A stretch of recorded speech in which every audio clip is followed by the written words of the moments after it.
Hello and welcome to Ultimate Fitness Global and another training video. Topic of this video, fat loss and isolation movements versus compound movements. So as most people know now, fat loss is all about calories in versus calories out. Now muscle has a very important role in this. Your metabolism is largely governed on how much muscle you have. With that in mind, we need to grow as much as we possibly can onto our bodies, genetics being the limitation of this and what you're prepared to do to put that muscle on. Before we get into the complexities of this video, I do want to dispel a few myths, particularly for any women who are watching this channel. So a lot of women come to me and they say things like, I want to get toned, but I don't want to look like Arnold Schwarzenegger. If only it was that easy to put muscle on. You're not going to look like Arnold Schwarzenegger, don't you worry. So now we've got that concern out the way that you're going to get too big and you're going to look like Ronnie Coleman or Arnold Schwarzenegger, we need to look at what is the most efficient way to grow muscle tissue from head to toe in your body. So what is the difference between an isolation and a compound? Well, the clue is in the title. Isolation, you're working one muscle, like a bicep curl. Compound, you're using many muscles at once, like a squat. So glutes, hamstrings, quads. The squat, the bench press, the deadlift, the overhead press, the pull-up, all things that are, pretty difficult, make you very out of breath. What you normally see is this. You see the gym enthusiast who's got all the gear and no idea, who are very overweight, but they go every single day and they just wonder why they're not losing any weight. They'll run on the treadmill for about 20 minutes whilst being very overweight. So they're damaging their joints, damaging the back, the knees, the hips, everything is getting absolutely trounced because they're too overweight to do that kind of thing yet. Then they'll do their resistance stuff, which is normally isolation, because it's easy, doesn't require any tech, doesn't require any oxygen output or effort in the main. Something like this. So they'll gaze into the mirror with a blank look at the face, wondering why they're not getting anywhere, but they do it anyway, over and over again for about 10 years. What an utter waste of time.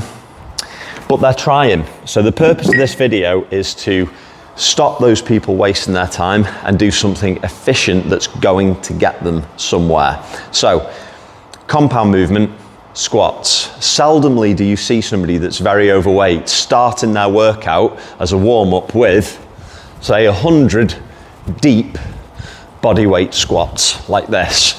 The reason for that is that's very difficult. So even doing 100 bodyweight squats, you're going to burn a lot of calories. Why? Because you're using lots and lots of muscle. And the more muscle that you recruit, the more calories you will burn. If you do something like an isolation, like a rear delt raise, single arm concentration, you're working the rear delt, tiny little muscle there, doesn't require many calories, doesn't require much oxygen. I hope that explains what compound and isolation is. Now let me just quickly say, I'm not completely opposed to isolation movements. They do have their role. But when your main goal is losing vast amounts of fat, they're pretty useless, right? So if you're a professional bodybuilder or you're already lean, you're already in very good shape and you want to bring out an area of your body because you're trying to get absolute symmetry and aesthetics has become very important to you and you're really on your way with things, sure, if you're lacking in, say, your hamstrings, you can do a lion leg curl, something like that, to balance your hamstrings out to your quadriceps, let's say. Let's say you've got very weak triceps, your biceps are very dominant and you're not happy with the way it looks. Doing loads of different tricep movements and focusing some time on tricep development is beneficial if you're at that level. I'm not talking about that though. I'm talking about somebody who's been going to the gym for a very long time, who's getting nowhere and is doing a bicep followed by a tricep, followed by a rear delt, followed by even something like quad extensions or something like that. It's not going to cut it to get you from where you're currently at to something like fitness or something like a physique that you can be proud of. You need to master the very simple things. So the simple things are this. Let's take a full body workout and let's break it down into 6 planes of motion, right? 6 planes of movement. And you can do different exercises for these things, but you fundamentally got a push away from the chest. You've got a pull towards the chest. You've got a push away from the shoulders, and you've got a pull down towards the shoulders. right? That's your upper body done, basically. Every single muscle has been taken care of.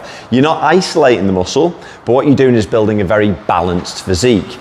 Lower body wise, in the main, you've got this movement and you've got this movement. And there's a few different ways you can do that. You can do front squats, you can do back squats, you can do lunges, you can do a deadlift, you can do an erector spino raise, something like that, right? But those 6 movements are the movements that you have to master.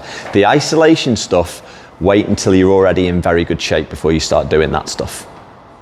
In terms of priority, the lower body is much more important than the upper body. Why?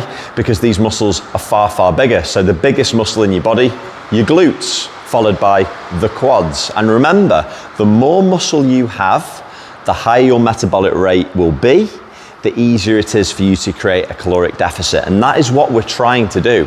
Notwithstanding the fact we're a bipedal animal. If your lower body is atrophied, if you've got very weak lower body in terms of your glutes and your quadriceps, walking, running, hiking, playing sports, expending more energy in your day-to-day life will be compromised because you've atrophied your lower limb. Now in this day and age, it's very easy to do. Most people have a sedentary job. You spend all day sitting down. You drive everywhere. There's escalators, there's lifts. We're not really using our lower limb like we used to. So your metabolic rate is going down and down and down. So the first thing that you should fix is your lower extremity. Now it is noteworthy that when you are working the compound lifts, they are more complex than isolation movements. There is a greater risk of injury. If you're an absolute newbie and you're overweight, I recommend that you go and see a personal trainer, even if you just have one session and you say, I want to get in shape and I want to master compound lifts, and just get them to teach you over the series of a few hours of lessons how to lift compound, okay? If you're massively overweight, putting a barbell on your spine and squatting isn't for you.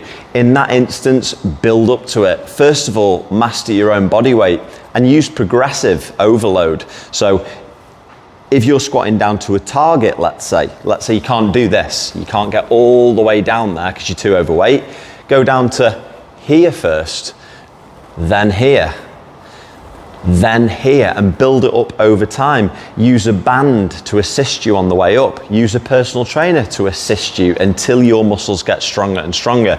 You're not going to go from here to here overnight. It needs to be progressive, it needs to be safe. So take your time with it. Make sure that you learn these things effectively, because once you master these movements, you'll go from here to here very quickly if you're coupling this with correct nutrition.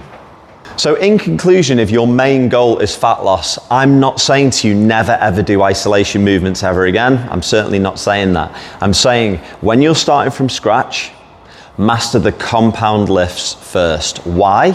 Because they burn far more calories and they build far more muscle. Yes, it is harder, but everything that's worth having in life is hard, so you're going to have to suck it up. Isolation movements, focus on them when you're where you want to be. But first, master the basics and get yourself sorted. If this video resonates with you and you're somebody who's been going to the gym for a very long period of time and you're not seeing results, I want you to put some comments of your experiences in the box below and we'll interact with you so that everybody else can see. The purpose of this video is not to shame anybody who's trying their best in the gym. Moreover, it's to get people who are struggling, who have a lack of knowledge, to stop wasting their time. You can spend many, many years in the gym not getting anywhere. It's to get those people to a point where they're seeing results. So please interact with us, like this video if you enjoyed it, and we will see you in the next video.